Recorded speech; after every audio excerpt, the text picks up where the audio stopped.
നമസ്കാരം. ധ്രുവിന്റെ ഏറ്റവും പുതിയ video Modi the real story എന്നതിന്റെ മലയാള പരിഭാഷയാണ്. ഈ വീഡിയോ പൂർണ്ണമായും അദ്ദേഹം പറഞ്ഞ കാര്യങ്ങളുടെ എക്സാക്റ്റ് ട്രാൻസ്ലേഷൻ ആയിട്ടാണ് നമ്മൾ ചെയ്തിരിക്കുന്നത്. എന്തെങ്കിലും തെറ്റിദ്ധാരണ പരത്തുന്ന മിസ്റ്റേക്കുകൾ വരികയാണെന്നുണ്ടെങ്കിൽ ഉറപ്പായും ചൂണ്ടിക്കാണിക്കുക. വീഡിയോയിലേക്ക് പോകുന്നതിന് മുൻപ് ഒരു ചെറിയ ഇൻട്രൊഡക്ഷൻ തരാം.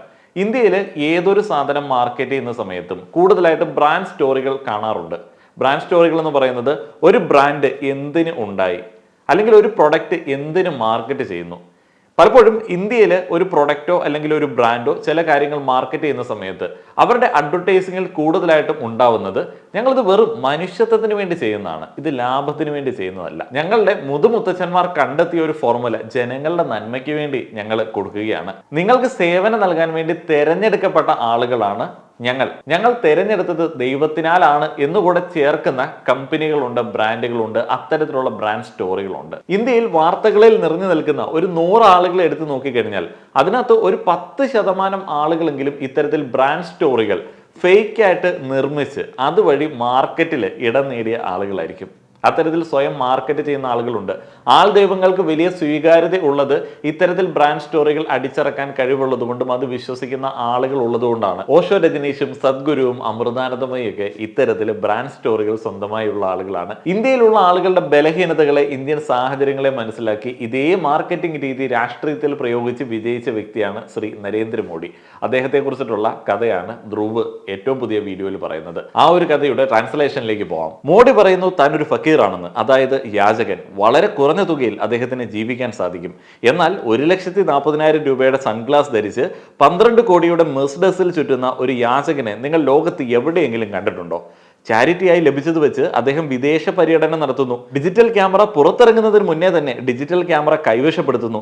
നരേന്ദ്രമോദി പറയുന്നത് അദ്ദേഹം വളരെ ദരിദ്രമായിട്ടുള്ള കുടുംബത്തിൽ നിന്ന് വരുന്നു എന്നാണ്. തന്റെ കുട്ടിക്കാലത്ത് അദ്ദേഹം ട്രെയിനിൽ ചായ വിൽക്കാറുണ്ടായിരുന്നത്രേ. ഓ, എന്തൊരു യാചകനാണ് അദ്ദേഹം.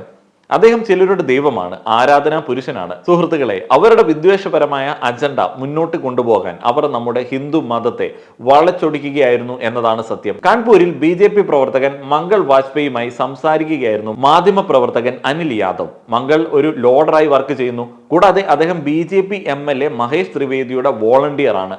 ഇത്തവണ BJP 400-ലധികം സീറ്റുകൾ നേടുമെന്ന് അദ്ദേഹം വിശ്വസിക്കുന്നു. എന്നാൽ അഭിമുഖം തുടരുമ്പോൾ മംഗൾ തന്റെ ജീവിതത്തിലെ ബുദ്ധിമുട്ടുകളെ കുറിച്ച് പറയുന്നു. ഞങ്ങളുടെ വീട്ടിൽ വൈദ്യുതി ഇല്ല, ഞങ്ങളുടെ വീട്ടിൽ ഒരു ടോയ്ലറ്റ് ഇല്ല, മലിനജല സംസ്കരണ സംവിധാനങ്ങളില്ല. BJP MLA മഹേഷ് ത്രിവേദിയോട് ഞാൻ പലതവണ പരാതിപ്പെട്ടു 20 അടി പൈപ്പ് സ്ഥാപിക്കണമെന്ന്. അങ്ങനെ സംഭവിച്ചാൽ ഞങ്ങളുടെ വീടിനെ മലിനജല സംവിധാനവുമായി ബന്ധിപ്പിക്കാൻ സാധിക്കും. അത് ഇതുവരെ സംഭവിച്ചിട്ടില്ല, ചെയ്തിട്ടില്ല. അയാൾക്ക് ഒന്നും ലഭിച്ചില്ല. മാത്രമല്ല അയാൾ ഒന്നും പ്രതീക്ഷിക്കുന്നുമില്ല. ഒന്നും ലഭിക്കാത്ത ഒരാളുടെ ഉദാഹരണമാണ് അയാൾ. പക്ഷേ അയാൾക്ക് പരാതികളൊന്നുമില്ല, അതൊന്നും ലഭിക്കുമെന്ന് അയാൾക്ക് പ്രതീക്ഷയുമില്ല. എന്നാലും BJPയുടെ ഭക്തൻ എന്നാണ് അദ്ദേഹം സ്വയം വിശേഷിപ്പിക്കുന്നത്. വിശക്കുന്ന ഒരാൾക്ക് ശരിയായി പ്രാർത്ഥിക്കാൻ പോലും കഴിയില്ല അല്ലേ എന്ന ചോദ്യത്തിന് മണൽ കൊണ്ടോ ചെളി കൊണ്ടോ പോലും ഒരു വ്യക്തിക്ക് വിശപ്പ് ശമിപ്പിക്കാൻ സാധിക്കും. ഒരുവിന് വേണ്ടത്ര അർപ്പണമുണ്ടെങ്കിൽ എല്ലാം സാധ്യമാണ്. അയാൾക്ക് പരാതിയില്ല. പ്രധാനമന്ത്രി മോദി ദൈവമാണ് എന്ന് അദ്ദേഹം വിശ്വസിക്കുന്നു, അവനെ ആരാധിക്കുന്നു. ഒരു രാഷ്ട്രീയക്കാരനെ കുറിച്ച് ആളുകൾ എങ്ങനെയാണ് ഇത്ര അന്ധരായത്? പിന്നെ അവൻ മാത്രമല്ല, കഴിഞ്ഞ വീഡിയോയിൽ ഞാൻ നിങ്ങൾക്ക് മറ്റു ചില ഉദാഹരണങ്ങൾ കാണിച്ചു തന്നിരുന്നു. BJPയുടെ ടിക്കറ്റിൽ നായ തിരഞ്ഞെടുപ്പിൽ മത്സരിച്ചാൽ പോലും ഞങ്ങൾ അതിനെ വിജയിപ്പിക്കുമെന്നാണ് ഈ സ്ത്രീ പറയുന്നത്. നിങ്ങൾ അദ്ദേഹത്തെ അന്ധമായി പിന്തുടരുകയാണ്, നിങ്ങൾ മോഡിയെ അന്ധമായി പിന്തുടരുകയാണ് എന്ന് പറഞ്ഞപ്പോൾ ഇല്ല, ഞങ്ങൾ ഭക്തരാണ്, ഞങ്ങൾ അന്ധഭക്തരല്ല, ഞങ്ങൾ ഭക്തരാണ് എന്നുള്ളതാണ് സ്ത്രീ പറയുന്നത്. വിലക്കയറ്റം കൂടുതലാണെന്ന് ഞാൻ കരുതുന്നില്ല എന്ന് ഇദ്ദേഹം പറയുന്നു. കഴിഞ്ഞ 10 വർഷമായിട്ട് അദ്ദേഹം അടിവസ്ത്രം ധരിച്ചിട്ടില്ല എന്നുള്ളത് വസ്ത്രമുയർത്തി കാണിക്കുകയാണ്. മോഡി ഞങ്ങളുടെ ദൈവമാണ്, ഞങ്ങൾ അദ്ദേഹത്തെ ആരാധിക്കുന്നു എന്നുള്ളതാണ് ഇദ്ദേഹവും പറയുന്നത്. ഇമോഷണൽ മാനിപ്പുലേഷനും ബ്രെയിൻ വാഷിങ്ങും കൊണ്ടാണ് ഇത് സാധ്യമായത്. നിങ്ങളൊരു ഹിന്ദുവാണ്, നിങ്ങളുടെ പൂർവികർ ആയിരക്കണക്കിന് വർഷങ്ങളായി ായിരുന്നുവെന്ന് നിങ്ങളോട് പറയുന്നു. നിങ്ങളെ രക്ഷിക്കാൻ മോദിക്ക് കഴിയുമെന്നും പറയുന്നു. വലിയ തോതിൽ ഈ രാജ്യത്തെ ആളുകൾ ബ്രെയിൻ വാഷ് ചെയ്യപ്പെട്ടു. പിന്നെ ആളുകളെ ബ്രെയിൻ വാഷ് ചെയ്യുന്ന മാഫിയ 4 ഡിപ്പാർട്ട്മെന്റുകളായി പ്രവർത്തിക്കുന്നു. കഴിഞ്ഞ വീഡിയോയിൽ ഇതിനെക്കുറിച്ചിട്ട് ഞാൻ പറഞ്ഞിരുന്നു. ആദ്യത്തെ വകുപ്പ് ആളുകളിൽ അഭിമാനവും അഹങ്കാരവും നിറയ്ക്കുന്നു. നിങ്ങളൊരു ഹിന്ദു ആയതിനാൽ നിങ്ങൾ വലിയവരാണ്. രണ്ടാമത്തെ ഡിപ്പാർട്ട്മെന്റ് ഇരയാക്കലിനെ കുറിച്ചിട്ട് നിങ്ങളോട് പറയുന്നു. നിങ്ങളുടെ പൂർവികർ ആയിരക്കണക്കിന് വർഷങ്ങളായി ഇരകളായിരുന്നു. മൂന്നാമത്തെ വകുപ്പ് നിങ്ങളിൽ ഭയം നിറയ്ക്കുന്നു, നിങ്ങൾ അപകടത്തിലാണെന്ന്. നാലാമത്തെ വകുപ്പ് നരേന്ദ്രമോദിയെ മിശിഹായി കാണിക്കുന്നു. നിങ്ങളെ രക്ഷിക്കാൻ നരേന്ദ്രമോദിക്ക് മാത്രമേ കഴിയൂ. ഞാൻ 3 വീഡിയോകളിൽ ആദ്യത്തെ 3 വകുപ്പുകളെ കുറിച്ചിട്ട് സംസാരിച്ചു. ഇപ്പോൾ 4ാമത്തെ വകുപ്പിനെ തുറന്നു കാട്ടേണ്ട സമയമാണ്. നരേന്ദ്രമോദിയുടെ വ്യക്തിത്വം ഇത്ര പരാജയങ്ങൾക്കിടയിലും ആളുകൾ ഇമോഷണലി മാനിപ്പുലേറ്റഡ് ആയി അദ്ദേഹത്തെ ദൈവമായി കാണുന്നത് എങ്ങനെയാണ്? 2013 ജൂണിൽ എഴുത്തുകാരൻ നിലഞ്ജൻ മുഖോപാധ്യായ നരേന്ദ്രമോദിയെക്കുറിച്ച് ഒരു പുസ്തകം എഴുതി. ഇതൊരു ജീവചരിത്രമായിരുന്നു. നരേന്ദ്രമോദിക്ക് 6 വയസ്സുള്ളപ്പോൾ ഗുജറാത്തിലെ വദ്നഗർ റെയിൽവേ സ്റ്റേഷനിൽ ചായ വിറ്റത് എങ്ങനെയെന്ന് അദ്ദേഹം തന്റെ പുസ്തകത്തിൽ എഴുതി. അന്നു മുതൽ ചായ വിൽപ്പനയെക്കുറിച്ചുള്ള ഈ കഥ നരേന്ദ്രമോദിയുടെ പോരാട്ടത്തിൽ ഒരു പ്രധാന ചർച്ചാ വിഷയമാണ്. 2015 ടൈംസ് മാഗസിൻ പ്രധാനമന്ത്രി മോദിയുമായുള്ള അഭിമുഖം നടത്തിയപ്പോൾ താൻ എങ്ങനെയാണ് ഒരു ദരിദ്ര കുടുംബത്തിൽ നിന്ന് വന്നതെന്നും റെയിൽവേ സ്റ്റേഷനിൽ ചായ വിറ്റുന്നതെന്നും മോഡി അവരോട് പറഞ്ഞു. വളരെ ദരിദ്രമായ കുടുംബത്തിലാണ് താൻ ജനിച്ചത്. കുട്ടിക്കാലത്ത് എൻ്റെ ബാല്യം ദാരിദ്ര്യത്തിൽ മുങ്ങി താഴുകയായിരുന്നു. ദാരിദ്ര്യം തന്നെയായിരുന്നു ഒരു തരത്തിൽ എൻ്റെ ജീവിതത്തിലെ ആദ്യ പ്രചോദനം എന്നായിരുന്നു അദ്ദേഹത്തിന്റെ വാക്കുകൾ. എന്നാൽ അത് എത്രത്തോളം ശരിയാണ്? പലരും അതിനെ ചോദ്യം ചെയ്തിട്ടുണ്ട്. നരേന്ദ്രമോദിയുടെ ബാല്യകാല ചിത്രങ്ങൾ നോക്കൂ. 1950 അദ്ദേഹം ജനിച്ചത്.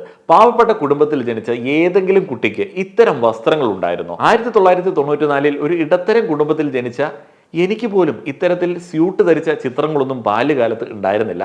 ദരിദ്രൻ മാത്രമല്ല, താൻ വളരെ ദരിദ്ര കുടുംബത്തിൽ നിന്നാണ് വന്നതെന്ന് നരേന്ദ്രമോദി അവകാശപ്പെടുന്നു. അദ്ദേഹത്തിന്റെ പഴയ വീടിന്റെ ചിത്രം ഇന്ത്യ ടുഡേ പ്രസിദ്ധീകരിച്ചിട്ടുണ്ട്. അതൊരു വലിയ വീടല്ല, എന്നാൽ അത് 1950കളിലെ വളരെ ദരിദ്രമായ ഒരു കുടുംബത്തിന്റെ വീടായി തോന്നുന്നുണ്ടോ? നരേന്ദ്രമോദിക്ക് 4 സഹോദരന്മാരും ഒരു സഹോദരിയുമുണ്ട്. 2 വർഷത്തിന് മുൻപ് നരേന്ദ്രമോദിയുടെ ഇളയ സഹോദരൻ പ്രഹ്ലാദ് മോദി പറഞ്ഞു, 5 സഹോദരന്മാരിൽ ആരുടെ ഊഴം വന്നാലും അവർ അച്ഛനെ സഹായിക്കാൻ പോകും. അവരുടെ അച്ഛൻ ജീവിതകാലം മുഴുവൻ ചായ വിറ്റു നരേന്ദ്രമോദിയെയും സഹോദരങ്ങളെയും വളർത്തുന്നതിനു വേണ്ടി. 2014 കോൺഗ്രസ് നേതാവ് അഹമ്മദ് പട്ടേൽ പറഞ്ഞത് നരേന്ദ്രമോദി ചായ വിൽപ്പനക്കാരനല്ല, പകരം അദ്ദേഹം ഒരു ക്യാൻറ്റീൻ കരാറുകാരനാണ്. നിങ്ങൾ കോൺഗ്രസിനെ വിശ്വസിക്കേണ്ട. എന്നാൽ 2021 BJP അവകാശവാദം മനഃപൂർവ്വമല്ലാതെ ശരിവയ്ക്കുന്നുണ്ട്. വദ്നഗർ റെയിൽവേ സ്റ്റേഷനിലെ ക്യാൻറ്റീൻ മോടി പിടിപ്പിക്കാൻ റെയിൽവേ മന്ത്രി അശ്വിനി വൈഷ്ണവ് ഉദ്യോഗസ്ഥർക്ക് നിർദ്ദേശം നൽകി. ഈ ഇന്ത്യ ടുഡേ ലേഖനത്തിൽ അത് വ്യക്തമായി പരാമർശിച്ചിട്ടുണ്ട്. നിങ്ങൾ താഴേക്ക് സ്ക്രോൾ ചെയ്യുമ്പോൾ ഒരു ഫോട്ടോ കാണാം. ഈ ചായക്കട അല്ലെങ്കിൽ ക്യാൻറ്റീൻ അത് നരേന്ദ്രമോദിയുടെ പിതാവാണ് നടത്തിയിരുന്നത്. ഈ സമീപകാല CNN ലേഖനം നോക്കൂ. ദാരിദ്ര്യത്തെക്കുറിച്ചുള്ള മോദിയുടെ അവകാശവാദങ്ങൾ അതിശയോക്തിപരമാണെന്ന് നിലഞ്ജൻ മുഖോപാധ്യായ വ്യക്തമാക്കി. ഇത് മാത്രമല്ല, മോദിയെയും സഹോദരങ്ങളെയും സ്കൂളിൽ അയക്കാനുള്ള പണം നരേന്ദ്രമോദിയുടെ പിതാവിന്റെ പക്കൽ ഉണ്ടായിരുന്നുവെന്ന് മറ്റൊരു ലേഖനത്തിൽ നിലഞ്ജൻ അവകാശപ്പെടുന്നു. സ്കൂളിൽ പോവുക എന്നതിനർത്ഥം കുട്ടികൾക്ക് എവിടെയും മുഴുവൻ സമയവും ജോലി ചെയ്യാൻ കഴിയില്ല എന്നാണ്. അവൻ ചിലപ്പോൾ സ്കൂളിൽ കഴിഞ്ഞ് അച്ഛനെ സഹായിക്കുമായിരിക്കും. ഇത് നിങ്ങളുടെ മനസ്സിൽ പല ചോദ്യങ്ങൾക്ക് കാരണമായേക്കാം. എന്തുകൊണ്ടാണ് പൊതുജനങ്ങളെ ഇത്തരം കഥകൾ പെരുപ്പിച്ച് കാണിക്കുന്നത്? ഒരു ആശയം ഇന്ത്യൻ പൊതുസമൂഹത്തിൽ വിൽക്കപ്പെടുന്നതിന് വേണ്ടിയാണ് ഇങ്ങനെ ചെയ്യുന്നതെന്ന് നിലഞ്ജൻ പറയുന്നു. ആരെങ്കിലും യുക്തിസഹമായി ചിന്തിച്ചാൽ മനസ്സിലാവും, ഒരു നല്ല ലീഡർ ദരിദ്ര കുടുംബത്തിൽ നിന്നോ സമ്പന്ന കുടുംബത്തിൽ നിന്നോ ആകാം. അതേപോലെ തന്നെ ഒരു മോശം നേതാവും അല്ലെങ്കിൽ ഒരു ഡിക്റ്റേറ്ററും. ഉദാഹരണം പറഞ്ഞാൽ കംബോഡിയയുടെ ഡിക്റ്റേറ്റർ ആയിരുന്ന പോൾ പോട്ട് ഒരു സമ്പന്ന കുടുംബത്തിൽ നിന്നാണ് വന്നത്. പക്ഷേ ഇറ്റാലിയൻ ഡിക്റ്റേറ്റർ ആയിരുന്ന മുസോളിനി ഒരു ദരിദ്ര കുടുംബത്തിലാണ് ജനിച്ചത്. അദ്ദേഹത്തിന്റെ അച്ഛൻ ഒരു കൊല്ലപ്പണിക്കാരനായിരുന്നു. റഷ്യൻ ഡിക്റ്റേറ്റർ ജോസഫ് സ്റ്റാലിന്റെ അച്ഛൻ ഒരു ചെരുപ്പ് കുത്തിയായിരുന്നു. അമ്മ അലക്കുകാരിയും. ലോകത്തിലെ ഏറ്റവും കുപ്രസിദ്ധനായ ഡിക്റ്റേറ്റർ ഹിറ്റ്ലർ ഒരു ദരിദ്ര കുടുംബത്തിലാണ് ജനിച്ചത് എന്ന് വെച്ച് അദ്ദേഹം തന്റെ കരിയറിൽ പാവപ്പെട്ടവരുടെ ക്ഷേമത്തിനായി പ്രവർത്തിച്ചു എന്നില്ല. അദ്ദേഹത്തിന്റെ ഭരണകാലത്ത് പല മുതലാളിത്ത കമ്പനികളും IG Farben, Deutsche bank, BMW വളരെയധികം പ്രോഫിറ്റ് ഉണ്ടാക്കി. Porsche, Mercedes Benz, Volkswagen ഇവയെല്ലാം അദ്ദേഹത്തിന്റെ ഭരണകാലത്ത് ഹിറ്റ്ലറിന് ഫണ്ട് ചെയ്തു. 2016 BMW ഇതിന് ക്ഷമാപണം നടത്തി. ഈ ലേഖനം നോക്കൂ. ഈ ഘട്ടത്തിൽ ഹിറ്റ്ലറിനെ പിന്തുണച്ചതിൽ അവർ ഖേദം പ്രകടിപ്പിച്ചു. ഇന്ത്യയിൽ അടുത്തിടെ ഇലക്ട്രൽ ബോണ്ട് കുംഭകോണം കണ്ടതാണ്. ഇതൊരു ഒറ്റപ്പെട്ട അഴിമതിയല്ല, മറിച്ച് ഇത് അഴിമതികളുടെ ഒരു കൂട്ടമാണ്. പല കമ്പനികളും ഇതിലൂടെ ലാഭം നേടി, എന്നാൽ സാധാരണക്കാർ കഷ്ടപ്പെട്ടു. കഴിഞ്ഞ 10 വർഷമായി ഗൗതം അദാനിയെ പോലുള്ള പ്രധാനമന്ത്രി മോദിയുടെ സുഹൃത്തുക്കൾ സങ്കല്പിക്കാൻ കഴിയാത്ത വിധം സമ്പന്നരായിക്കൊണ്ടിരിക്കുന്നു. നമ്മുടെ രാജ്യത്തെ 80 കോടി ദരിദ്രർ 5 കിലോ സൗജന്യ ധാന്യങ്ങളെ ആശ്രയിക്കാൻ നിർബന്ധിതരാവുന്നു. തൊഴിലില്ലായ്മയും വിലക്കയറ്റവും പാവപ്പെട്ട ജനങ്ങളെ തളർത്തി. ദരിദ്ര കുടുംബത്തിൽ നിന്നുള്ള ആളാണെന്ന് പറഞ്ഞ് രാഹുലിനെ രാജകുമാരൻ എന്ന് വിളിക്കുകയും സമൂഹത്തിലെ വരേണ്യ വിഭാഗങ്ങളിൽ നിന്നുള്ള ആളായി ഉയർത്തി കാട്ടുകയും ചെയ്യുന്ന നരേന്ദ്രമോദി ഇപ്പോൾ അംബാനിയെയും അദാനിയെയും കുറിച്ചാണ് പറയുന്നത്. മറിച്ച് രാഹുൽ ഗാന്ധി പാവപ്പെട്ട പൗരന്മാരോട് പറയുന്നത് താൻ നിങ്ങളെക്കുറിച്ചാണ് ചിന്തിക്കുന്നത് എന്നാണ്. കഠിനാധ്വാനം ചെയ്യാതെ തന്നെ അദാനിക്ക് മോഡി കോടിക്കണക്കിന് പണം നൽകുകയും അതിനെ വികസനം എന്ന് വിളിക്കുകയും ചെയ്യുന്നു. രാഹുൽ ഗാന്ധി പറയുന്നു, Mahatma Gandhi national rural employment guarantee act പദ്ധതി ആരംഭിച്ചപ്പോൾ ഞങ്ങൾ തൊഴിലാളികൾക്ക് അവരുടെ കഠിനാധ്വാനത്തിനാണ് പണം നൽകിയത്. എന്നാൽ അവർ പറഞ്ഞു ഞങ്ങൾ പാവപ്പെട്ട പൗരന്മാരെ നശിപ്പിക്കുകയാണ് എന്ന്. ഞാൻ നിങ്ങളെക്കുറിച്ചാണ് ചിന്തിക്കുന്നത്, എന്നാൽ അവർ അവരെക്കുറിച്ച് ചിന്തിക്കുന്നു. നരേന്ദ്രമോദി അദാനിക്ക് നൽകിയ അതേ തുക ഇന്ത്യയിലെ പാവപ്പെട്ട പൗരന്മാർക്ക് നൽകുമെന്ന് രാഹുൽ അവകാശപ്പെടുന്നു. മാത്രമല്ല, മഹാലക്ഷ്മി യോജന, പെഹ്ലി നൗക്രി പുക്കി യോജന എന്നിവയിലൂടെ ഞങ്ങൾ ലക്ഷക്കണക്കിന് ആളുകൾക്ക് വരുമാനം നൽകും. അവർ 22 ശതകോടീശ്വരന്മാരെ സൃഷ്ടിച്ചു. ആളുകൾക്ക് ₹1,00,000 ഉറപ്പാക്കുമെന്ന് രാഹുൽ ഗാന്ധി പറയുന്നു. ഇതിനെ എതിർക്കാൻ പ്രധാനമന്ത്രി മോദിക്ക് കഴിഞ്ഞില്ല. പകരം അദാനിയും അംബാനിയും യഥാർത്ഥത്തിൽ കോൺഗ്രസുമായി ഒത്തുകളിക്കുകയാണ് എന്ന് പറയാൻ ശ്രമിച്ചു. ഈ തെരഞ്ഞെടുപ്പിൽ അംബാനിയിൽ നിന്നും അദാനിയിൽ നിന്നും എത്ര പ്രതിഫലം വാങ്ങിയിട്ടുണ്ട്? മാർച്ചിലെ ഈ റിപ്പോർട്ട് നോക്കൂ. 100 വർഷത്തിനിടയിലെ ഏറ്റവും ഉയർന്ന വരുമാന അസമത്വം. ബ്രിട്ടീഷ് ഭരണകാലത്ത് പോലും കാര്യങ്ങൾ ഇത്ര മോശമായിരുന്നില്ല. അടുത്ത 5 വർഷത്തിനുള്ളിൽ ആ 22 കോടി പാവപ്പെട്ടവരെ ദാരിദ്ര്യത്തിൽ നിന്ന് കരകയറ്റുമെന്ന് രാഹുൽ ഗാന്ധി വാഗ്ദാനം ചെയ്തിട്ടുണ്ടെങ്കിൽ അതിൽ എന്ത് തെറ്റാണുള്ളത്?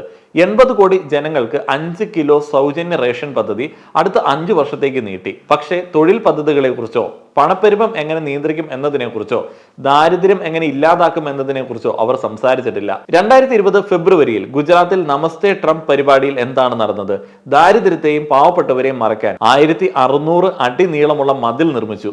ചിന്തിക്കുക, 1995 മുതൽ 2020 വരെ ഗുജറാത്തിൽ 25 വർഷം BJP സർക്കാരായിരുന്നു. അതിൽ 3 തവണ നരേന്ദ്രമോദി മുഖ്യമന്ത്രി ആയിരുന്നിട്ടും അവർക്ക് അവരുടെ സംസ്ഥാനത്ത് ദാരിദ്ര്യം ഇല്ലാതാക്കാൻ കഴിഞ്ഞിട്ടില്ല. G20 ഉച്ചകോടിക്കിടെ ഡൽഹിയിലും ഇതുതന്നെയാണ് സംഭവിച്ചത്. ചില ചേരികൾ പച്ച സ്ക്രീനിന് പിന്നിൽ മറഞ്ഞിരുന്നു. അവിടെ താമസിക്കുന്ന പാവപ്പെട്ടവരുടെ സഞ്ചാരം പരിമിതപ്പെടുത്തി. ഇത് എത്രത്തോളം മനുഷ്യത്വരഹിതമാണ് എന്ന് ചിന്തിക്കുക. നിങ്ങളൊരു കളങ്കമാണെന്ന് ആരോ നിങ്ങളോട് പറയുന്നത് പോലെയാണിത്. സമ്പന്നരായ വിദേശികൾ നമ്മുടെ രാജ്യം സന്ദർശിക്കാൻ വരുമ്പോൾ നിങ്ങൾ ഒരു മൂടുപടത്തിന് പിന്നിൽ മറന്നിരിക്കും. ഇതിനോട് നിങ്ങൾ എങ്ങനെ പ്രതികരിക്കും? അപ്പോൾ പാവപ്പെട്ടവർക്ക് എങ്ങനെ തോന്നിയിട്ടുണ്ടാവും എന്ന് ചിന്തിക്കുക. ഇതെല്ലാം കാരണം നരേന്ദ്രമോദിയുടെ വസുദൈവ കുടുംബകം എന്ന മുദ്രാവാക്യം ഏതാണ്ട് ചീറ്റിപ്പോയി. എന്നാൽ ഇത് അദ്ദേഹത്തിന്റെ വ്യക്തിത്വത്തിന്റെ ഒരു ഭാഗം മാത്രമാണ്. രണ്ടാം ഭാഗം മോദിയുടെ കുടുംബത്തെ കുറിച്ചാണ്. വാട്സപ്പിലും സർക്കാർ അനുകൂല മാധ്യമങ്ങളിലൂടെയും നിങ്ങളോട് ആവർത്തിച്ച് പറയുന്നത് നരേന്ദ്രമോദി തന്റെ കുടുംബത്തെ രാജ്യത്തിന് വേണ്ടി ഉപേക്ഷിച്ചതുകൊണ്ടാണ് ഇത്ര വലിയവനായത് എന്നാണ്. അയാൾ ഭാര്യ ഉപേക്ഷിച്ചു, ശരി, അത് വ്യക്തിപരമായ കാര്യമാണ്. ദമ്പതികൾ ഒരുമിച്ച് ജീവിക്കാൻ ആഗ്രഹിക്കുന്നില്ലെങ്കിൽ അത് വലിയ കാര്യമല്ല. ഇത് പലർക്കും സംഭവിക്കാറുണ്ട്. എന്നാൽ ഇതൊരു നേട്ടമായി കാണിക്കാൻ ഈ ആളുകൾ ഈ വ്യക്തിപരമായ കാര്യം പരസ്യമായി വലിച്ചിടുന്നു. രാജ്യത്തിന് വേണ്ടി ഭാര്യ ഉപേക്ഷിക്കുന്നു, എന്തെങ്കിലും അർത്ഥമുണ്ടോ? മുൻ പ്രധാനമന്ത്രി ലാൽ ബഹദൂർ ശാസ്ത്രി ഭാര്യ ഉപേക്ഷിച്ചിട്ടില്ല. അപ്പോൾ അദ്ദേഹത്തിന് രാജ്യത്തിന് വേണ്ടി പ്രവർത്തിക്കാൻ കഴിഞ്ഞില്ലേ? മഹാത്മാ ജ്യോതിറാവു ഫുലെയുടെ പത്നി സാവിത്രിബായി ഫുലെയെ കുറിച്ച് എല്ലാവർക്കും അറിയാം. അദ്ദേഹം നമ്മുടെ രാജ്യത്തിന് വലിയ സംഭാവന നൽകിയിട്ടില്ലേ? രാംലീല കാണുമ്പോൾ വനവാസ കാലത്ത് സീത രാമനെ എങ്ങനെ പിന്തുണച്ചു എന്ന് നിങ്ങൾക്ക് കാണാം. എന്താണ് ഈ വാട്സപ്പ് യൂണിവേഴ്സിറ്റിയുടെ സ്ത്രീ വിരുദ്ധ മാനസികാവസ്ഥ? ഒരു സ്ത്രീയെ ഒരു തടസ്സമായി കാണുന്നു, ഭാര്യ ഉപേക്ഷിക്കുന്നത് ഒരു നേട്ടമായി കാണുന്നു. അദ്ദേഹത്തിന്റെ ഭാര്യയെ കുറിച്ച് മാത്രമല്ല, നരേന്ദ്രമോദിയുടെ കുടുംബത്തെ കുറിച്ചും വാട്സപ്പ് മാഫിയ ഇങ്ങനെയൊക്കെ തന്നെയാണ് പറയുന്നത്. മറ്റുള്ളവർ വിട്ടേക്കാം, പക്ഷെ നരേന്ദ്രമോദി തന്നെ ഇത് വീണ്ടും വീണ്ടും ആവർത്തിക്കുന്നു. ഈ രാജ്യത്തിന് വേണ്ടിയാണ് താൻ കുടുംബത്തെ ഉപേക്ഷിച്ചതെന്ന് അദ്ദേഹം പറയുന്നു. പഞ്ചാബ് കേസരി പത്രം അദ്ദേഹത്തെ പ്രശംസിക്കുകയും ശ്രീബുദ്ധനോടും മഹാവീർ ജൈനിനോടും ഉപമിക്കുകയും ചെയ്തു. പക്ഷെ എനിക്ക് അവരോട് ചോദിക്കണം, ഭഗവാൻ ബുദ്ധൻ ഇത്തരം പരാമർശങ്ങൾ നടത്താൻ തന്റെ വീട് വിട്ടുപോയോ? ഒരാളെ കോൺഗ്രസിന്റെ വിധവ എന്ന് വിളിച്ചു, മറ്റൊരാളെ 50 crore ഗേൾ ഫ്രണ്ട് എന്ന് വിളിച്ച് അപമാനിച്ചു. സമൂഹത്തിൽ വിദ്വേഷം പരത്തുക അത്ര തന്നെ. കൂടുതൽ ശക്തി ലഭിക്കാൻ വേണ്ടിയല്ല ഭഗവാൻ ബുദ്ധൻ തന്റെ കൊട്ടാരവും പേരും കിരീടവും ഉപേക്ഷിച്ചത്. അദ്ദേഹം ഒരു യഥാർത്ഥ രാജകുമാരനായിരുന്നു. ഈ സമയം അദ്ദേഹത്തിന്റെ ഭാര്യ യശോധരയും മകനും മാതാപിതാക്കളും കൊട്ടാരത്തിൽ തന്നെയായിരുന്നു. ഓഷോയുടെ ഒരു ലെക്ചറിൽ പറയുന്നു, ബുദ്ധന് വെളിവ് ലഭിച്ചതിന് ശേഷം ശിഷ്യന്മാരോട് ആദ്യം പറഞ്ഞത് തനിക്ക് യശോധരയുടെ അടുത്ത് പോകുകയും അവളോട് സംസാരിക്കുകയും ചെയ്യണം എന്നാണ്. അദ്ദേഹത്തിന്റെ ശിഷ്യനായ ആനന്ദൻ ഇതിൽ ആശ്ചര്യപ്പെട്ടു. അദ്ദേഹത്തിന് ഇതിനോട് യോജിപ്പില്ല. ആളുകൾ എന്ത് വിചാരിക്കുമെന്ന് അദ്ദേഹം ആശങ്കാകുലനായിരുന്നു. എന്നാൽ അവളുടെ സഹായത്തിന് അവളോട് നന്ദി പറയണമെന്ന് ബുദ്ധൻ പറഞ്ഞു. തനിക്ക് നേടാൻ കഴിയുന്നത് എന്തിന്റെയും ഭാഗമായതിന് അവളോട് നന്ദി പറയണം. അങ്ങനെ ബുദ്ധ അവളുടെ അടുത്തേക്ക് പോയി 12 വർഷത്തെ ദേഷ്യം അവളുടെ ഉള്ളിലുണ്ടായിരുന്നു. പോകുന്നതിന് മുൻപ് തന്നോട് പറയാമായിരുന്നു. താൻ അദ്ദേഹത്തെ തടയില്ലായിരുന്നു എന്ന് യശോധര ബുദ്ധനോട് പറഞ്ഞു. യശോധരയെ വിശ്വസിക്കാതിരുന്നതിന് ബുദ്ധൻ ക്ഷമാപണം നടത്തി. തനിക്ക് സംഭവിച്ച കാര്യങ്ങൾ അദ്ദേഹം പറഞ്ഞു. തന്റെ ആദ്യ ഉത്തരവാദിത്തം അവളോടാണെന്ന് അദ്ദേഹം പറഞ്ഞു. അതുകൊണ്ടാണ് തന്റെ അനുഭവം അവളുമായി പങ്കുവയ്ക്കാൻ അദ്ദേഹം ആഗ്രഹിച്ചത്. ഇനി പ്രധാനമന്ത്രി മോദിയുടെ ഇൻസ്റ്റഗ്രാം അക്കൗണ്ട് നോക്കൂ. പ്രിയങ്ക ചോപ്രയുടെയും നിക് ജൊനാസിന്റെയും വിവാഹ സൽക്കാരത്തിൽ പങ്കെടുത്ത് അവരെ അഭിനന്ദിക്കുന്നു. വിരാട് കോഹ്ലിയുടെയും അനുഷ്ക ശർമ്മയുടെയും വിവാഹ സൽക്കാരത്തിൽ അദ്ദേഹം അവർക്ക് റോസാപ്പൂക്കൾ നൽകുന്നു. മലയാള നടൻ സുരേഷ് ഗോപിയുടെ മകളുടെ വിവാഹത്തിന് പങ്കെടുക്കുന്നു. ടൈംസ് നൗ അവതാരക നവീക കുമാറിന്റെ മകന്റെ വിവാഹത്തിന് പങ്കെടുക്കുന്നു. മുകേഷ് അംബാനി ഒരു ആശുപത്രി തുടങ്ങിയപ്പോൾ അദ്ദേഹത്തെ അഭിനന്ദിക്കാൻ അദ്ദേഹം അവിടെ പോയി. ഈ വാർത്താ ലേഖനം നോക്കൂ. ഗൗതം അദാനിയുടെ മകൻ കരണിന്റെ വിവാഹ നിശ്ചയ ചടങ്ങിൽ നരേന്ദ്രമോദി പങ്കെടുത്തു. ബോളിവുഡ് സെലിബ്രിറ്റികളുടെയും മറ്റ് ധനാഠ്യരുടെയും വിവാഹങ്ങളിൽ പങ്കെടുക്കാൻ അദ്ദേഹത്തിന് സമയമുണ്ട്. അത് തെറ്റല്ല. അദ്ദേഹത്തിന് വേണമെങ്കിൽ ഈ പരിപാടികളിലെല്ലാം പങ്കെടുക്കാം. എന്നാൽ എന്റെ ചോദ്യം, ഒരു വ്യക്തിക്ക് തന്റെ രാജ്യത്തെ സേവിക്കാൻ തന്റെ സഹോദരങ്ങളെയും കുടുംബത്തെയും മാത്രം വിടേണ്ടതുണ്ടോ? ഈ ABC ലേഖനം നോക്കൂ. 2023 ഒക്ടോബറിൽ തന്റെ അനന്തരവന്റെ വിവാഹ നിശ്ചയത്തിനായി മോദി കുടുംബം ഒത്തുചേർന്നതായി അവനി ഡയസ് റിപ്പോർട്ട് ചെയ്യുന്നു. എന്നാൽ ഒരാൾ അവിടെ ഉണ്ടായിരുന്നില്ല, നരേന്ദ്രമോദി. പ്രധാനമന്ത്രി മോദി അമ്മയെ കാണാൻ പോകുന്ന ഫോട്ടോകളും വീഡിയോകളും നിങ്ങൾ കണ്ടിട്ടുണ്ടാവും. എന്നാൽ നിങ്ങൾ എപ്പോഴെങ്കിലും ശ്രദ്ധിച്ചിട്ടുണ്ടോ, അവിടെ 3 പേർ മാത്രമേ ഉണ്ടാകൂ. പ്രധാനമന്ത്രി മോദിയും അമ്മയും ക്യാമറമാനും. ചിലപ്പോൾ മറ്റ് 2-3 പേർ ഉണ്ടാവും, പക്ഷേ അവർ മറ്റ് ക്യാമറമാൻമാരായിരിക്കും. 3 വർഷം മുൻപ് BBC ലേഖകൻ തേജസ് വൈദ്യ പ്രധാനമന്ത്രി മോദിയുടെ സഹോദരൻ പ്രഹ്ലാദ് മോദിയുമായി സംസാരിച്ചു. അദ്ദേഹത്തിന് പറയാനുള്ളത് ഇതാണ്. അവൻ കുടുംബാംഗങ്ങളോട് അകന്നു നിൽക്കാൻ നിർദ്ദേശിക്കുന്നു. പ്രധാനമന്ത്രി മോദിയുടെ സഹോദരി പുത്രൻ സോണാൽ മോദിയും ഇതേ കാര്യം പറഞ്ഞു. അവരോട് മാറി നിൽക്കാൻ ആവശ്യപ്പെടുന്നു എന്ന്. സത്യപ്രതിജ്ഞാ ചടങ്ങിലേക്ക് നിരവധി പേരെ ക്ഷണിച്ചിട്ടും എന്തുകൊണ്ട് ക്ഷണിച്ചില്ല എന്ന ചോദ്യത്തിന് അവർ പറഞ്ഞു, എല്ലാവരും പങ്കെടുക്കാൻ ആഗ്രഹിച്ചു, പക്ഷെ നിർഭാഗ്യവശാൽ ഞങ്ങൾ ക്ഷണിച്ചില്ല. വസുദൈവ കുടുംബകം, ഒരു ഭൂമി ഒരു കുടുംബം എന്നതായിരുന്നു G20യുടെ പ്രമേയം. എന്നാൽ അദ്ദേഹം സ്വന്തം കുടുംബത്തിൽ നിന്നും സഹോദരങ്ങളിൽ നിന്നും ഇത്തരത്തിൽ അകലം പാലിക്കുന്നത് എന്തുകൊണ്ടാണ്? ശ്രീരാമൻ കുടുംബത്തോടൊപ്പമാണ് താമസിച്ചിരുന്നത്. രാമൻ, ഭരതൻ, ലക്ഷ്മണൻ, ശത്രുഘ്നൻ, ഈ 4 സഹോദരന്മാർക്കിടയിൽ അത്രമാത്രം സ്നേഹമുണ്ടായിരുന്നു. അതിനാൽ രാമൻ എന്ന രാജാവിന് തന്റെ പ്രജകളെ സഹായിക്കാൻ കഴിഞ്ഞില്ല എന്നതാണോ ഇതിന്റെ അർത്ഥം? ദരിദ്രരോ തൊഴിലില്ലാത്തവരോ അധസ്ഥിതരോ ഇല്ലാത്ത രാമരാജ്യം സ്ഥാപിച്ചു. വീണ്ടും പറയുന്നു, ഇത് പ്രധാനമന്ത്രി മോദിയുടെ വ്യക്തിപരമായ കാര്യമാണ്. അദ്ദേഹത്തിന് കുടുംബവുമായി ബന്ധം പുലർത്താൻ താല്പര്യമില്ല. എന്നാൽ ബോളിവുഡ് അംഗങ്ങളും അംബാനി, അദാനി എന്നിവരുമായി ബന്ധം പുലർത്താൻ ആഗ്രഹിക്കുന്നുണ്ട് താനും. അതും അദ്ദേഹത്തിന്റെ ചോയ്സ് ആണ്. എനിക്കതിലൊരു പ്രശ്നവുമില്ല. പക്ഷെ എന്തുകൊണ്ടാണ് ഇതൊരു നേട്ടമായി ചിത്രീകരിക്കുന്നത്? ഇതാണ് പ്രശ്നം. അദ്ദേഹം തന്റെ കുടുംബത്തെ വരെ ഉപേക്ഷിച്ച ഒരു മഹാനാണെന്ന്. ഇതൊരു നേട്ടമാണോ? ഇതുകൊണ്ട് സംഭവിച്ചത് പല ഹിന്ദു യുവാക്കളും ബ്രെയിൻ വാഷിങ്ങിന് ഇരയായി എന്നുള്ളതാണ്. പക്ഷേ കാര്യങ്ങൾ ഇപ്പോൾ വളരെ മോശമാണ്. ചില ചെറുപ്പക്കാർ പള്ളികൾക്ക് മുൻപിൽ വാളെടുത്ത് സന്തോഷിക്കുന്നു. അവർ അവരുടെ കുടുംബത്തെയോ മാതാപിതാക്കളെയോ ശ്രദ്ധിക്കുന്നില്ല. സെല്ലിംഗ് പോയിന്റ് 1, അവൻ ഒരു പാവപ്പെട്ട കുടുംബത്തിൽ നിന്നുള്ള ആളായിരുന്നു. സെല്ലിംഗ് പോയിന്റ് 2, അവൻ രാജ്യത്തിന് വേണ്ടി തന്റെ കുടുംബത്തെ ഉപേക്ഷിച്ചു. സെല്ലിംഗ് പോയിന്റ് 3, അവനൊരു വിശുദ്ധ യാചകനാണ്. ഭിക്ഷയെടുത്താണ് താൻ ജീവിച്ചതെന്ന് മോഡി പറയുന്നു. ചിലപ്പോൾ അത് 35 വർഷമായിരുന്നുവെന്ന് അദ്ദേഹം പറയുന്നു, ചിലപ്പോൾ അത് 40 വർഷമായിരുന്നു എന്ന് പറയുന്നു. അത് നാക്കുപിഴയായിരിക്കാം. 35 വർഷമാണോ 40 വർഷമാണോ എന്ന് കൺഫ്യൂസ്ഡ് ആയതായിരിക്കാം. പോയിന്റ് എന്താണ് എന്ന് വെച്ച് കഴിഞ്ഞാൽ, അദ്ദേഹം MLA ആയത് 2002-ലാണ്. ആ സമയം അദ്ദേഹത്തിന് ഏകദേശം 52 വയസ്സുണ്ട്. അതിനു മുൻപ് 90-കളിൽ അദ്ദേഹത്തിന് ഫോറിൻ ട്രിപ്പുകൾ അഫോർഡ് ചെയ്യാൻ സാധിച്ചിരുന്നു. ഈ ഫോട്ടോയിൽ അദ്ദേഹം പാരീസിലെ ഇഫൽ ടവറിന് മുന്നിലാണ് നിൽക്കുന്നത്. ഇത് വൈറ്റ് ഹൗസിന് മുന്നിൽ നിന്നുള്ള ഫോട്ടോയാണ്. ഇത് അമേരിക്കയിലെ ഹോളിവുഡിൽ നിന്ന് ഉള്ളതാണ്. അദ്ദേഹം ലണ്ടനിലും മലേഷ്യയിലും പോയിരുന്നു. ജനങ്ങളുടെ ചാരിറ്റിയിൽ ജീവിക്കുന്ന ആർക്കെങ്കിലും 1990-കളിൽ വിദേശ യാത്രകൾ താങ്ങാനാകുമോ? അതിനിടയിലാണ് നരേന്ദ്രമോദി BA കൂടാതെ MA ബിരുദങ്ങൾ കരസ്ഥമാക്കുന്നത്. എങ്ങനെ? 1990-ൽ ഡൈക്ക മോഡൽ 1 പുറത്തിറങ്ങി. US ലോഞ്ച് ചെയ്തു. ഇത് വാണിജ്യപരമായി ആദ്യത്തെ ലഭ്യമായ ഡിജിറ്റൽ ക്യാമറയായിരുന്നു. എന്നാൽ താൻ 1987-88 കാലഘട്ടങ്ങളിൽ ഡിജിറ്റൽ ക്യാമറ ഉപയോഗിച്ചെന്ന് പ്രധാനമന്ത്രി മോദി ഒരു അഭിമുഖത്തിൽ പറഞ്ഞു. അദ്ദേഹം വിദേശ പര്യടനങ്ങൾക്ക് പോയി ഡിജിറ്റൽ ക്യാമറ പുറത്തിറങ്ങുന്നതിന് മുമ്പ് ചാരിറ്റിയായി ലഭിച്ചതുകൊണ്ട് ഒരു ഡിജിറ്റൽ ക്യാമറ വാങ്ങി. കൊള്ളാം മിസ്റ്റർ മോദി, കൊള്ളാം കൊള്ളാം. ചില സമയങ്ങളിൽ താൻ ഒരു വിശുദ്ധ യാചകനാണെന്ന് നരേന്ദ്രമോദി അവകാശപ്പെടുന്നു. എന്നാൽ 1,40,000 വിലയുള്ള സൺഗ്ലാസ് ധരിച്ച ഒരു യാചകനെ നിങ്ങൾ ലോകത്ത് എവിടെയെങ്കിലും കണ്ടിട്ടുണ്ടോ?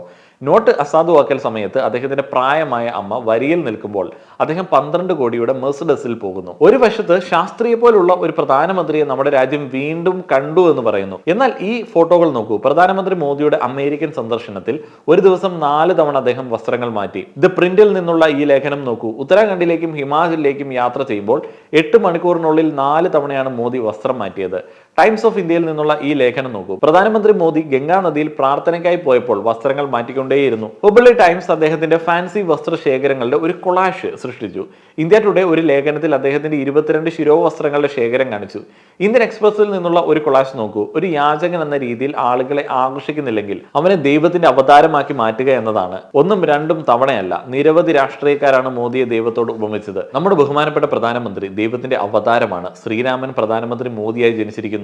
പ്രധാനമന്ത്രി മോദി ദൈവത്തിന്റെ അവതാരമാണ്. മോദി രാമനും അമിത്ഷാ കൃഷ്ണനുമാണ്. ചിലർ ക്ഷേത്രങ്ങൾ പോലും പണിതിട്ടുണ്ട്. പൂനെയിൽ BJP പ്രവർത്തകൻ നരേന്ദ്രമോദിക്ക് ക്ഷേത്രം പണിതു. ഗുജറാത്തിൽ മറ്റൊരു ക്ഷേത്രമുണ്ട്.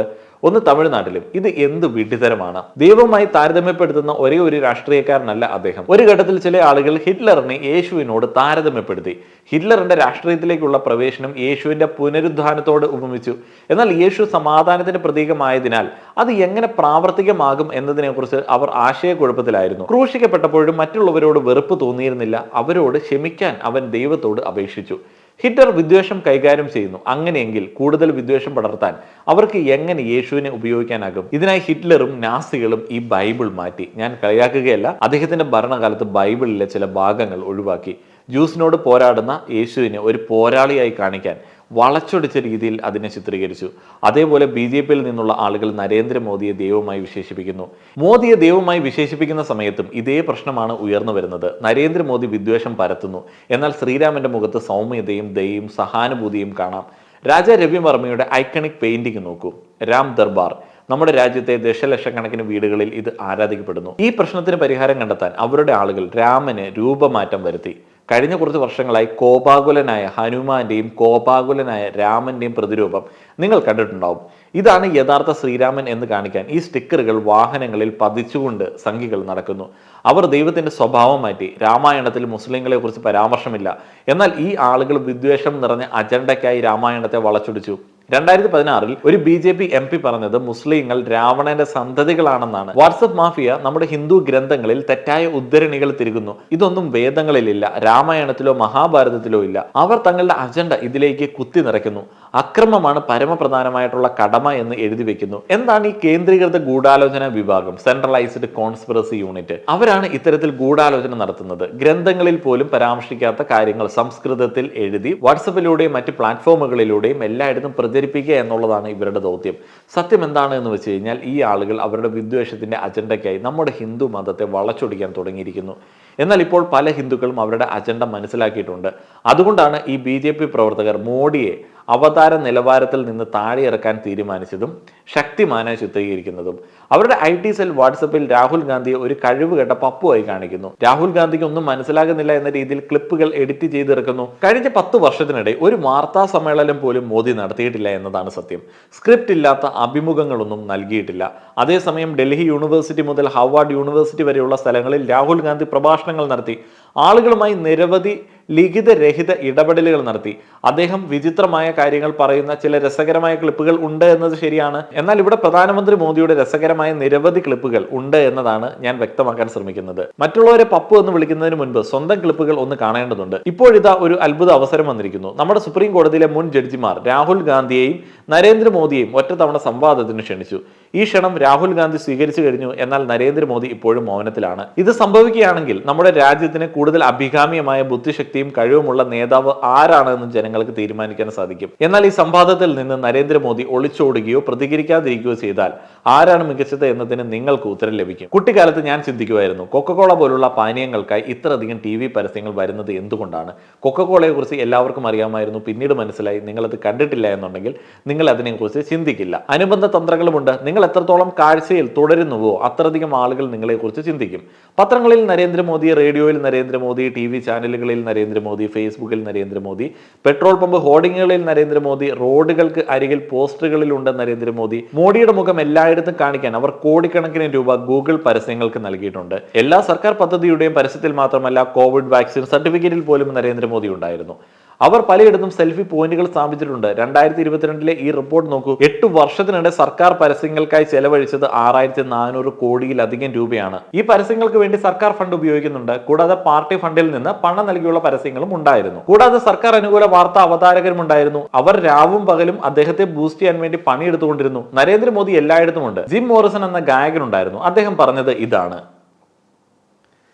മറ്റൊരു ഗായകനായ ബോബ് മാർലി ഇതിനെക്കുറിച്ച് പറഞ്ഞിട്ടുണ്ട്. എന്തുകൊണ്ടാണ് 2022 2,25,000 പേർ തങ്ങളുടെ ഇന്ത്യൻ പൗരത്വം ഉപേക്ഷിച്ചത്?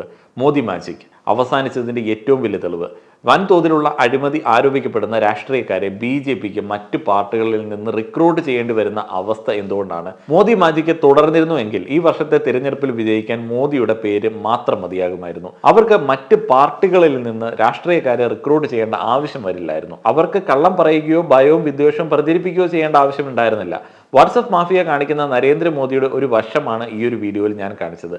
അടുത്ത വീഡിയോയിൽ മോഡിയുടെ യഥാർത്ഥ മുഖം ഞാൻ കാണിച്ചു തരാം. ഇവിടെ ഞാൻ നിങ്ങളോട് നന്ദി പറയാൻ ആഗ്രഹിക്കുന്നു. കാരണം നിങ്ങൾ അവരുടെ നുണകളുടെയും വിദ്വേഷത്തിന്റെ ഫാക്ടറി നശിപ്പിക്കാൻ ആവേശത്തോടെ ശ്രമിക്കുന്നു. 100 കോടിയിലേക്ക് എത്തുക എന്നുള്ളൊരു മിഷനെ കുറിച്ചിട്ട് ധ്രുവ് പറയുന്നു. 850 ആളുകളിലേക്ക് വീഡിയോ ഷെയർ ചെയ്ത ഒരു കാര്യത്തെക്കുറിച്ചിട്ട് അദ്ദേഹം നന്ദിയോടെ ഓർക്കുന്നു. രാജസ്ഥാനിലെ റോഡുകൾ മുതൽ പശ്ചിമ ബംഗാൾ വരെയുള്ള ചില സ്ഥലങ്ങളിൽ പ്രൊജക്ടർ വെച്ച് ധ്രുവിന്റെ വീഡിയോ ആളുകൾ കാട്ടിയതിനെ കുറിച്ചിട്ട് അദ്ദേഹം നന്ദിയോടെ പറയുന്നു. സത്യം കൂടുതൽ ആളുകളിലേക്ക് എത്തുന്നതിന് വേണ്ടി ആളുകൾ ഈ ഒരു വീഡിയോ ഷെയർ ചെയ്യുന്നതിനെ കുറിച്ചിട്ട് അദ്ദേഹം വളരെ സന്തോഷത്തോടെ ഓർക്കുകയാണ്. ദയവായി ഇതുപോലെ തുടരുക. നമ്മുടെ രാജ്യത്തിന്റെ ജനാധിപത്യം സംരക്ഷിക്കേണ്ടതുണ്ട്, നമ്മുടെ രാജ്യത്തിന്റെ ഭരണഘടന സംരക്ഷിക്കേണ്ടതുണ്ട്. ഇൻകുലാബ് സിന്ദാബാദ് വിളിച്ചാണ് അദ്ദേഹം വീഡിയോ അവസാനിപ്പിക്കുന്നത്. ധ്രുവ് ഒരു കോൺഗ്രസ് പ്രചാരണ പരിപാടിയുടെ ഭാഗമാണ് എന്നൊക്കെ പല ആളുകളും കമന്റ് ബോക്സിൽ പറയുന്നത് കേട്ടു. ആരെന്ത് പറഞ്ഞാലും സംഖ്യയോ സുഡാപ്പിയോ അല്ല എന്നുണ്ടെങ്കിൽ, പറയുന്ന കാര്യങ്ങളിൽ കഴമ്പുണ്ട് എന്നുണ്ടെങ്കിൽ അതിനെക്കുറിച്ചിട്ട് സംസാരിക്കാനായിട്ട് ഞാൻ എപ്പോഴും ശ്രമിക്കാറുണ്ട്. ഈ സംഖ്യയും സുഡാപ്പിയും പറയുന്ന കാര്യം നമുക്ക് എടുത്തു പറയാൻ പറ്റില്ല. കാരണം അത് നുണയുടെ ഫാക്ടറിയിൽ നിന്നായിരിക്കും പലപ്പോഴും വരുന്നത്. ഇത് ട്രാൻസ്ലേറ്റ് ചെയ്യുമ്പോൾ കിട്ടുന്ന ഒരു സംതൃപ്തി വളരെ വലുതാണ്. അതേപോലെ ഒത്തിരിയധികം ആളുകൾ കമൻറ്റ് ബോക്സിൽ വല്ലാതെ പേടിക്കുന്നത് കാണുന്ന സമയത്ത് കിട്ടുന്ന ഒരു സംതൃപ്തിയും അതിനേക്കാട്ടിലും വലുതാണ്. ഈ ഒരു വീഡിയോ കൂടുതൽ ആളുകളിലേക്ക് എത്തുന്നത്, പല രീതിയിൽ എത്തുന്നത് കാണുന്ന സമയത്ത് വലിയ സന്തോഷമുണ്ട്. മില്യൺസ് ഓഫ് വ്യൂസ് ആണ് ധ്രുവിന്റെ വീഡിയോസിന് ലഭിക്കുന്നത്. നുണകൾ കൊണ്ട് ധ്രുവിനെ ആക്രമിക്കാൻ വേണ്ടി സംഘി വാട്സപ്പ് മാഫിയ കാര്യമായി തന്നെ പ്രവർത്തിക്കുന്നുണ്ട്. ജർമ്മൻ ഷെപ്പേർഡ് എന്ന് വിളിച്ചിട്ടാണ് ധ്രുവിനെ ചില ആളുകൾ അപമാനിക്കുന്നത്. അപമാനിക്കുന്ന ആളുകൾ സ്വന്തം കൂട്ടത്തിലേക്ക് നോക്കുകയാണ് എന്നുണ്ടെങ്കിൽ അവരുടെ രീതി എങ്ങനെയാണ് എന്നുള്ളത് കറക്റ്റായിട്ട് മനസ്സിലാവും. അവരുടെ രീതി എന്താണ്, ഈ ജർമ്മൻ ഷെപ്പേർഡ് എന്ന് വിളിക്കുന്ന ആളുകളുടെ രീതി എന്താണ്? അണ്ടുമുക്ക് ശാഖയിലെ മുഖ്യ കാര്യവാഹക് സനാതന ധർമ്മം അനുസരിച്ചിട്ടുള്ള മൂത്ത ജാതിയാണ് എന്നുണ്ടെങ്കിൽ, താഴെ നിൽക്കുന്ന അണികൾ താഴ്ന്ന ജാതിയാണെന്നുണ്ടെങ്കിൽ കാല് നക്കിക്കും. ആ ഒരു കാല് നക്കി ആ ഒരു ഉമിനീരുള്ളിലേക്ക് ഇറക്കിയിട്ടാണ് സത്യം വിളിച്ച് പറയുന്ന ഒരു തന്നെ ജർമ്മൻ ഷെപ്പേർഡ് എന്ന് വിളിക്കുന്നത്. ശാഖക്കൂട്ടത്തിലുള്ള എത്ര എണ്ണത്തിന് ഉറപ്പുണ്ട് നാളെ അമ്പലത്തിൽ കയറാൻ വരുന്ന ഒരു ഹിന്ദുവായി തുടരാൻ പറ്റുമെന്നുള്ള കാര്യത്തിൽ? ഒരുത്തിനും ഒരു ഉറപ്പൊന്നുമില്ലല്ലോ. അല്ലെങ്കിൽ കാല് നക്കേണ്ടി വരും, നക്കിക്കും. നക്കിയിട്ട് കാര്യമുണ്ടോ? നക്കുന്നത് ഒരു പുണ്യമാണ് എന്ന് അവർ വാട്സപ്പിൽ കൂടെ നിങ്ങൾക്ക് പറഞ്ഞു തരും. ജാതിക്കാരൻ്റെ കാല് നക്കുമ്പോൾ കിട്ടുന്ന ആരോഗ്യ ഗുണങ്ങളെ കുറിച്ചിട്ട് ഒരു ഫോർവേഡ് അങ്ങോട്ട് പണ്ടാരം അടക്കി തരും. അത് കണ്ടിട്ട് അങ്ങ് തൃപ്തിപ്പെട്ട് ഇരിക്കേണ്ടി വരും. അങ്ങനെയുള്ള ആൾക്കാരാണ് ജർമ്മൻ ഷെപ്പേർഡ് എന്നൊക്കെ വിളിച്ച് അപമാനിക്കുന്നത്. അദ്ദേഹത്തിൻ്റെ ഒരു വ്യക്തിത്വമുണ്ട്, അല്ലാതെ ഏതെങ്കിലും ഒരു മതത്തിൻ്റെയോ ഒരു കൂട്ടത്തിൻ്റെയോ അല്ലെങ്കിൽ കാവി നിക്കറിൻ്റെയോ ഒരു ബലത്തിലല്ല സത്യങ്ങൾ വിളിച്ചു പറയുന്നത്. അപ്പോൾ വ്യക്തിത്വമുള്ള ആളുകളായിട്ട് ഇന്ത്യയിലുള്ള ഓരോ പൗരന്മാരും വളരേണ്ടതിന്, ഉയരേണ്ടതിന് ഇത്തരത്തിലുള്ള പ്രവർത്തനങ്ങളെ നമ്മൾ രണ്ട് കൈയും ഉയർത്തി സപ്പോർട്ട് ചെയ്യുക എന്നുള്ളത് മാത്രമേ എനിക്ക് പറയാനുള്ളൂ. നന്ദി.